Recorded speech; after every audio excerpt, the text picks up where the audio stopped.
Hi everyone, welcome back to John's Fish Hut.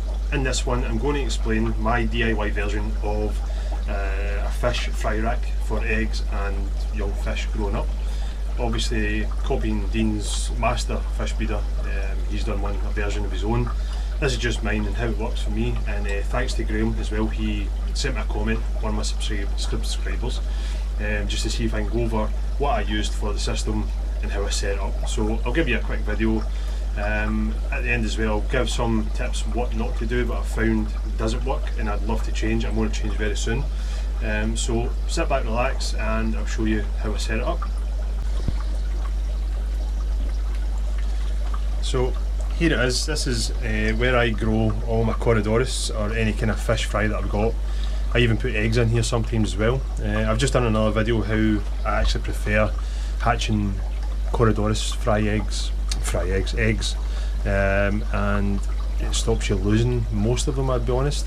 This system works perfect. It's always got a constant flow of water, as you can see. So what I've done basically is PVC pipe, and it is from B&Q, my local hardware store, and I got the 21.5mm pipe here with the bends in it here as well. So basically what I do is, the water is coming through, it's like a power head, but it's got, I'll just show you, I should take it off the stand up, then maybe a bit easier. So in here, it's got a pre-filter. You can actually use it as a filter as well. I've got it from Amazon, probably one of the cheaper ones, but it does the job. And it is just a kind of power head. It does 1,000 litres per hour, and it's only 14 watt as well, so it doesn't take up much power to use it.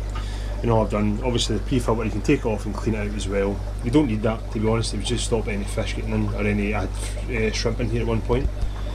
So from there it just pumps the water up this hose, and I've got a connector there as well, so a reducer in one end, PVC pipe glue into an elbow and across, and on the other end it's just got a push fit blanking cap,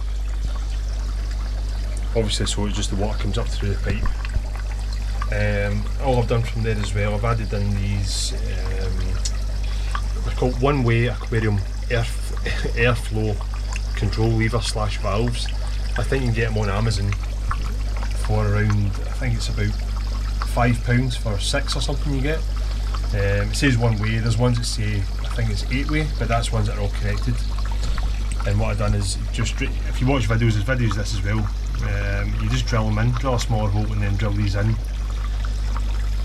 and they work quite good. You can control the flow. So like so here, I've got a drip just going in every now and again. This one's actually one of the 3D printed ones that's got a airline going in. It takes the water up and puts it in here. I've not long got it. At the moment it's doing okay. I've not really tested it out properly, but what I've seen, they look fantastic. I got it, I think it was second hand from eBay. They're not the cheapest things in the world. So this is the first version that I had, and these little trays I got from B&M, I think they were. I think they were about £2.50, £3 each. They already come with the hole, I'll show you in a minute anyway, and they come with the hole in it as well, so you don't need to cut anything out. They're white, no corners in them. As I say, I'll show you them as well. And on the back I've got the same valves, and that's for my air system. So that comes off the main loop.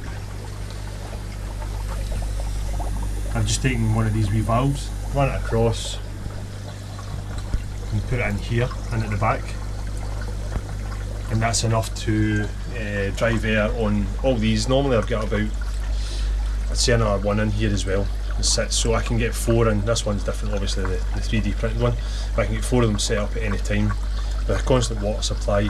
It goes back out into the tank.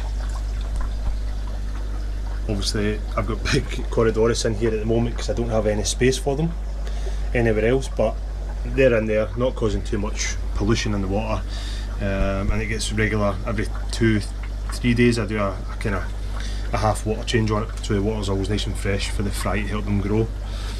So yeah, it goes in there, through there, back through the filter and pumps it back up and back down. So that's that. What else? The light on top here is just actually, I don't know where I got it from, it was lying about somewhere. You can turn it up and down, but it's just to give me some light when I'm feeding or when I've got cleaning the bottom of the fry rack. You can see there's quite a lot of fry. I think these are albino Corydoras and normal Corydoras in both. And what I'll do, I'll pop this back on here.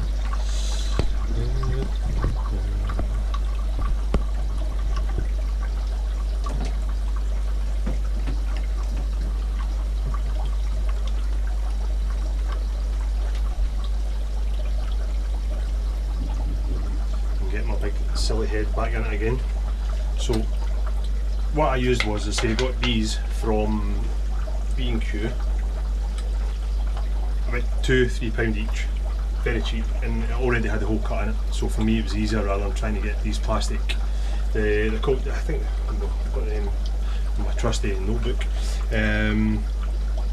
It's just a storage tray, storage bin or organiser, these things are. Kind of flimsy plastic, they're fine for what they are. And what I've done is I ordered these, they're stainless steel, I wrote them down as well. So these here, they come in handy because the size of these plastic tubs didn't fit the size of my tank, so I had to extend them a wee bit. I'll show you in a wee second. But they are 3mm thick, 250mm, 3mm thick, solid steel round rod. They're for DIY crafts, arts and crafts stuff as well, and they were cheap. I think they were what, it was £7 for 12 or something. I got them. All I done, got this, say in here. Sorry, I'll spin you back again. Because I've got a glass lip here that hold on the tank. These would fall right through into the water, so I had to extend it a little bit as well. So best way I found, I just drilled a couple of holes in here. Make sure you can see that. And all I've done is poke the rod through.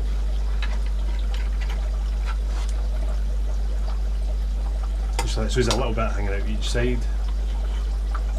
You can buy these in different sizes and get the best one that fits your tank, so you can get the water to flow back in. So it sits like that, and all these do is catch on the edge of the tank, so there's a bit of room for water to flow out as well. And it gives you more option if your tank hasn't got the same kind of glass lips that I have. It gives you more option. You can put it on just the side of the tank or hook it over any edges, sort of thing as well. Next thing I've done is just sponge filter. It's coarse stuff, so it lets some stuff through, but it will stop any fry, anything really getting through it. And I thought you didn't need to do it, but Dean himself said you have to cut a kind of groove out here. You don't go all the way through, just kind of half a centimetre groove the whole way around so it still connects. And the reason for that, if you put it in just as a cube, it will squash down and it will squash up on the inside. And then what happens is, when all the dirt here is trying to get through back out, it just blocks and the water overflows and it comes out the side, and then you can lost fry into the actual tank itself. So by doing this, it fits in nice and neat. It doesn't squash the sponge filter down too much. It just sits nice and flat on the back and on the inside. So that means when the water's going through, it's just going through the sponge filter rather than being all squashed and stopping any flow. Stops the fry getting out and anything as well, so it's really, really good. Sometimes you need to take them out, give them a little clean, put them back in, it's fine. They do clog up if you're overfeeding or anything that's jammed in them as well. So obviously you can buy these come with 2 holes. You can buy ones that cut 1 hole in it. I prefer 2, it just lets more water flow through it as well.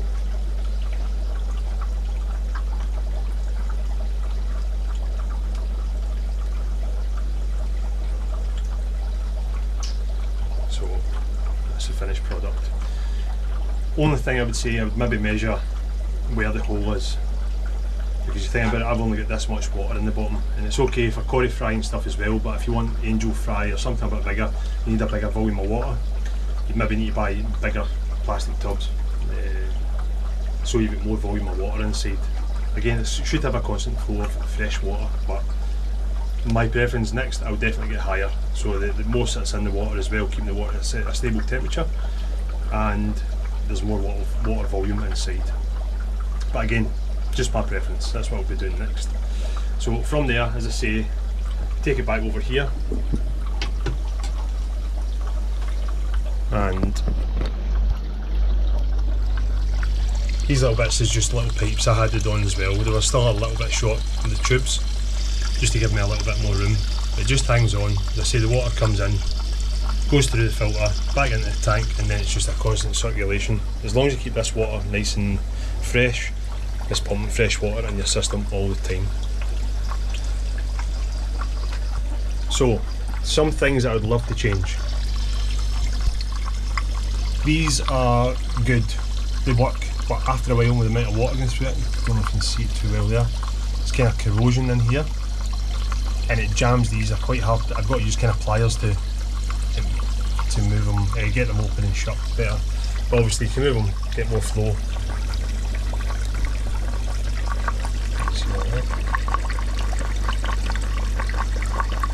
Or close it off, so you don't get a drip. Again, they're really good. For the air side of it, these things are perfect. They're really good. I've got a little O-ring up here as well. Some of them were, I drilled them a little bit too hard, so I put a little O-ring in just to seal it properly on here. Some people said use glue, I didn't bother. Usually when you screw the hole, you drill the hole smaller a little bit, and then you drill these things in. It heats up and bites in anyway, so you don't really need to add glue. I didn't feel anyway, so, and I use these, as I say, in the whole system, right around the whole tank. Yeah, sorry, the hut. It comes from this up here. Just drives every single sponge filter in the shed, which is, for me, it's amazing. It saves me having individual filters in here, so it's all sponge filters in every tank. Those little guys. There's a little long fin lemon and blue eyes. I need to get them in the tank soon as well. So back to the rack. For me, this is, sometimes I actually hatch them out, Cory frying stuff in here. I done a wee video the other day, or yesterday actually, collecting these eggs. Sorry, the little container's a bit dirty, to be honest. So they'll be in here in methylene blue until they hatch. Once they're kind of free swimming, I start doing 50% water changes each day until the methylene blue's out. Dean, master fish breeder, said he does it this way and he's never lost any fry, and I totally agree with him. It's the best way I've ever done it. It works brilliant. Once they get big enough, I feed them in here, make sure they're eating properly, and then this is when I put them in the system in here. It's just moving them up a kind of tank size, if you like. Giving them constant fresh water, giving them lots of food. Any food that does go in here, I've used microworms and different things, it should flow through here, and then that's where these big guys, they love it. Once I start feeding, they get fed quite a lot. And if anybody's got any tips how to breed these, it's CW028 Super Schwarzei. I can't get them to breed at all, so if there's any tips or advice out there, please let me know. I'll be forever grateful. Let's see, this one here, I'm using, this is just a wee trial at the moment. I've got some kind of small Aspidoris Cories. Oh, and a shrimp by the looks of it. Cory too, just at the back there.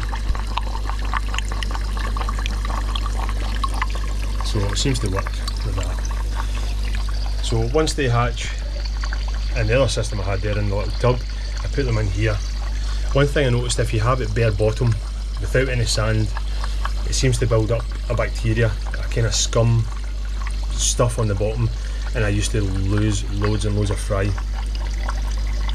There might be a video out there telling you not to do them bare bottom, but for me, definitely don't.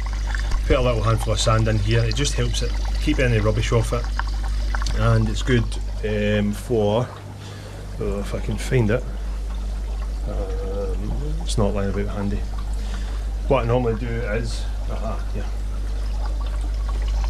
If there's anything lying at the bottom, any food, usually my pipette, just soak it up and then get rid of it. It means there's no food lying in here, dead easy to clean as well. So last thing is, I use these as well for an airline. This is just black airline tubing on the end. A little air stone, and this stops. Sometimes you get a little film on the top of the water. Obviously if you get this dripping in, it should be okay, but this just helps the film on the top of the water disappear. Gives it more air inside the actual wee fry thing as well. Yeah, so these are about 21, 22 degrees. This tank, no heater in, obviously for Corydoris. The fish room itself is 27 degrees. That's just the way it kind of runs for me. So I hope I covered most things. If not, if you get any questions, just let me know and I will happily go over them. Top of my head, I can't think of anything else. Oh yeah, these, I would definitely change these. You get different valves, similar to these ones actually. You can put them, I think they're harder to put in the PVC pipe, but I'm going to try and find some like an irrigation system that I can connect, because these do, as I say, they jam after a while, they're quite hard to turn. So I would change those, put sand in the bottom, 100%, don't have it bare bottom, and get a bigger tub if it's possible, so you've got a bigger volume, because as you can see that's the bottom there, there's not much volume of water in there. Again, it doesn't stop the fish fry getting bigger and growing out. So this is one of my tanks here with them, they've just been moved not long ago. You see some Aspidoris cutting about there and some sterbai. So they'll be in here until they're big enough, and they'll go to, I take them to a shop as well. So once they're big enough, they'll be on their way to new waters, which is pretty cool. But I'm going to wrap it up here, and again, if anyone has any questions, that's brilliant, just let me know. And thanks very much for watching. If you did like it, give it a wee like,